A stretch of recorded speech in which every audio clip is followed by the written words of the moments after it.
Woman sues the city of Portland for $10,000 over menstrual health effects of tear gas. A woman is suing the city of Portland for $10,000, claiming tear gas deployed by police during summer 2020 demonstrations caused lasting damage to her menstrual health. Michael Fuller, an attorney representing the 41-year-old, filed the civil rights complaint Sunday in Multnomah County Circuit Court. The lawsuit requests a jury trial up to $10,000 and a judgment that the city was negligent in its use of tear gas. Can we be honest here, folks? Tear gas is banned in the Geneva Conventions. Like, is anyone acknowledging that? And it also doesn't really work, right? Like, think, like, there have been studies that said that tear gas helped spread COVID-19, right? If you have COVID-19 and you coughed, right, the COVID particles, right, would travel within the tear gas and then infect other people. It destroys the environment. It causes damage to, plants and nature. It's just horrible for you. It's horrible for you. It's horrible for the environment. And it lingers in the atmosphere for an extended period of time. Fuller said the city has about 1 month to respond. Deploying tear gas deploying tear gas is by its very nature a very dangerous activity, Fuller told the Oregonian. The city knew, or should have known, that it was a harmful, toxic chemical.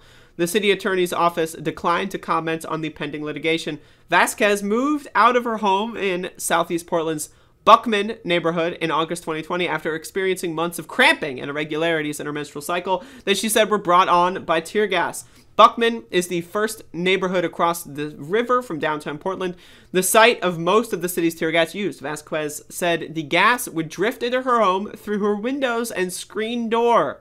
Now, again, if you look back during 2020 when all of this was happening, I covered this a couple times on my show, is the effects of tear gas. It's not just, oh, all right, everyone went home.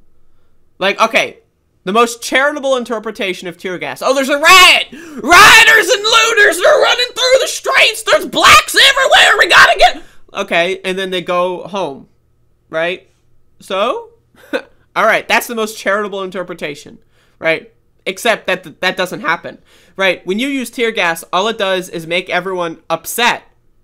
And all it does is continue the demonstrations, right? Again, if people did a demonstration against police brutality and the cops are like, you know what? We understand. In fact, I quit. I take off my badge right now. I agree with you. In fact, here's some stories on my coworkers that did these crimes and I'm on your side. If that were to happen, none of this stuff would happen, right? But tear gas, all it does is agitate people. So the rioters and looters don't magically disappear when tear gas is used. Okay, that doesn't happen. Maxie. When Max sometimes he freaks out when he's streaming because he's an abused dog and he's got trauma or whatever. So I like to make sure he's okay. But yeah. So it's not like everyone just goes home, right? And there's like, oh well, they put out the tear gas, so I guess you want to go get some dinner. Like that's not that doesn't happen, right? So it makes people upset, right? And then it also again has these other effects where it gets inside people's homes. It gets inside the water supply. It poisons the water supply. It poisons plants. It poisons animals, right? It causes long-term health effects that help spread the COVID-19 pandemic, right? And then it also doesn't even solve the problem, right? So, and then it's banned in the Geneva Conventions, right? So why is this? What? I say sue him for $10 million. Fuck 10,000. Sue him for $10 million. Fuck him. But anyway, this person was just walking around and was not engaging in the rioting nor the looting and has to deal the consequences of police brutality just because cops are stupid.